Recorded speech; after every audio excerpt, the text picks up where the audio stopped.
अनुपमा राही की बातें सुन रही होती है। उसकी आंखों में आंसुओं का समंदर उमड़ रहा होता है। उसकी बेटी, जिससे वह 8 महीने बाद मिली थी, उससे इस तरह की नफरत कर रही है, यह सोचकर वह भीतर ही भीतर टूट रही होती है। राही की बातों का हर शब्द अनुपमा के दिल पर हथौड़े की तरह चोट करता है। जब राही ने गले लगकर प्यार जताया था, उस पल अनुपमा को लगा था कि उसने सब कुछ पा लिया है, लेकिन अगले ही पल राही का बदला हुआ रूप देखकर उसकी सांसें थम सी गईं। राही का वह धक्का जैसे उसे जमीन पर पटक देता है, वह भीतर तक हिल जाती है। वह समझ नहीं पाती कि एक पल पहले जिससे वह बेटी कहकर भावुक हो रही थी, वही अब उसे उसकी जिंदगी की सबसे बड़ी भूल बता रही है। राही की आवाज में गुस्सा और पीड़ा मिलकर एक अजीब सी कठोरता ला रही थी। वह चिल्लाती है, आपने मेरे बर्थडे का सबसे बुरा दिन बना दिया। मैंने आपसे मिलने की कभी उम्मीद नहीं की थी, और अब जब मिली भी तो समझ आ गया कि आपसे मिलना ही मेरी सबसे बड़ी भूल है। अनुपमा कांपती हुई आवाज में कहती है, मैंने तो बस तुम्हारे लिए दुआ की थी। मैंने सोचा था भगवान ने मेरी दुआ सुन ली। लेकिन राही उसकी दया नहीं चाहती थी। वह कहती है, आपके कारण मेरी पूरी दुनिया उजड़ गई है। आपने सिर्फ एक इंसान नहीं मारा, आपने मेरी मासूमियत, मेरी खुशियां, मेरा बचपन सब कुछ खत्म कर दिया। अनुपमा को कुछ समझ नहीं आता, वह बोल नहीं पाती। राही की आंखों में सिर्फ नफरत है। वह उसे खुद से अलग करती है, मुझसे दूर जाइए। आप मेरी जिंदगी से जितनी जल्दी जा सकती हैं, चली जाइए। मैं अब आपकी परछाई भी नहीं देखना चाहती। अनुपमा हिम्मत करके बोलती है, लेकिन मैं तुम्हारी माँ हूँ। तुम्हें मुझसे इतनी नफरत क्यों है? क्या माँ बेटी के रिश्ते इतने कमजोर हो सकते हैं? राही उस पर चीखती है, आपने रिश्तों को कभी समझा ही नहीं। जब चीजें बिगड़ती हैं, तो माँ बनकर उन्हें सुलझाया जाता है, लेकिन आपने सब कुछ तोड़ दिया। पापा अब वो पराग कोठारी नहीं है, जिन पर दुनिया गर्व करती थी। अब वो सिर्फ एक टूटा हुआ पिता है। अनुपमा कांपती है, वह पूछती है, क्या हुआ है पापा को? लेकिन राही जवाब देने के मूड में नहीं थी। वह केवल अपनी तकलीफ जाहिर करना चाहती थी। वह अनुपमा को दोषी ठहराती है, आपको क्या पता मेरे जाने के बाद मुझे क्या क्या सहना पड़ा है। आप तो भाग आईं, लेकिन पीछे क्या तूफान आया, आपको उसकी खबर भी नहीं। अनुपमा उसका हाथ पकड़कर रोकती है, राही, मुझसे इतनी नफरत मत कर, खुद को मत सताया कर, इससे तुम्हें ही तकलीफ होगी। लेकिन राही खुद को अनुपमा से छुड़ाकर जोर से चिल्लाती है, बस कीजिए। आपकी वजह से ही मैं अब इस हालत में हूँ। मुझे मेरी तकलीफों के साथ जीने दीजिए, आपकी सहानुभूति नहीं चाहिए। अनुपमा टूटती हुई कहती है, अगर तुम्हें सुकून मिलेगा तो मैं चली जाती हूँ। उसकी आवाज कांपती है, आंखों में आंसू बह रहे होते हैं, लेकिन चेहरे पर एक माँ की मजबूरी साफ झलकती है। दूसरी तरफ किंजल और प्रार्थना अस्पताल के बाहर आती है। प्रार्थना डरी हुई है, कांपती आवाज में वह कहती है, उस भयानक रात को गौतम ने मेरे साथ जबरदस्ती की थी, और अब मैं प्रेग्नेंट हूँ। किंजल उसे पकड़कर संभालती है, शांत हो जाओ, अभी रिपोर्ट फाइनल नहीं आई है। लेकिन प्रार्थना को कुछ नहीं सुनाई देता। वह कांपती है, मैं माँ बनना चाहती थी, लेकिन किसी राक्षस के बच्चे की माँ नहीं। मैं यह बच्चा नहीं चाहती। काश अनु आंटी यहाँ होती, वो मुझे समझा सकती। वह किंजल से कहती है, यह बात किसी को नहीं पता चलनी चाहिए। अगर लोगों को पता चला तो।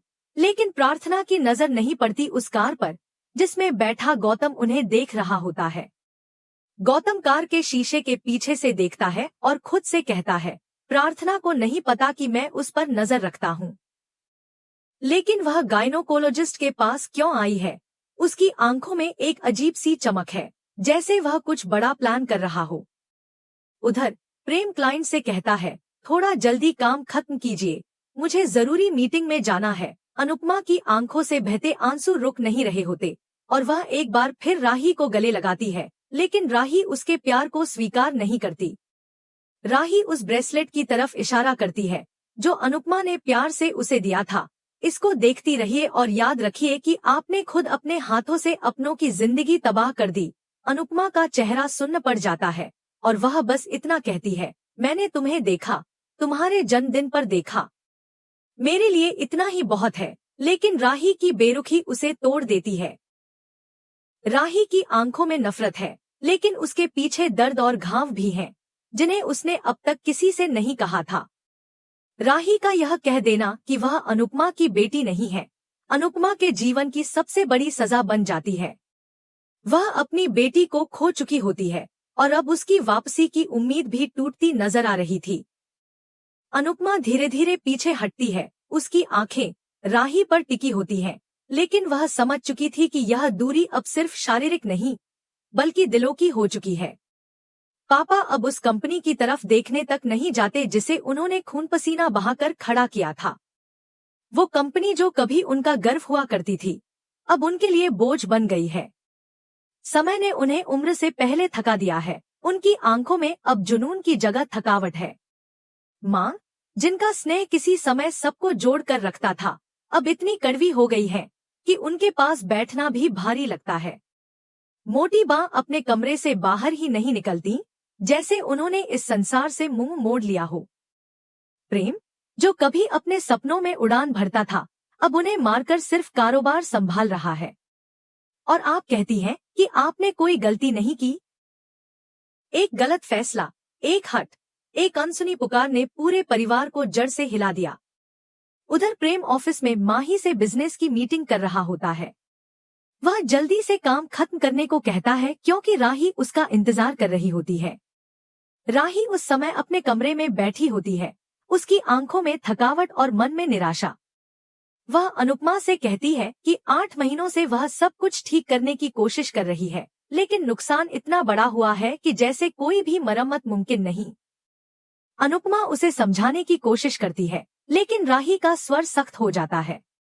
वह कहती है कि उसे अनुपमा की किसी सफाई में दिलचस्पी नहीं है। उसे अब सिर्फ अपने घर, अपने परिवार से मतलब है। प्रेम उससे प्यार करता है और यही उसके लिए सबसे बड़ी बात है। वह नहीं चाहती कि फिर से कोई तूफान उसके घर को तोड़ दे। वह अनुरोध करती है कि अनुपमा उसकी और उसके परिवार की जिंदगी से दूर ही रहे। अनुपमा का दिल टूट जाता है, लेकिन वह फिर भी राही से कहती है कि उसकी वजह से उसका जन्मदिन खराब हो गया। इसके लिए वह कान पकड़कर माफी मांगती है।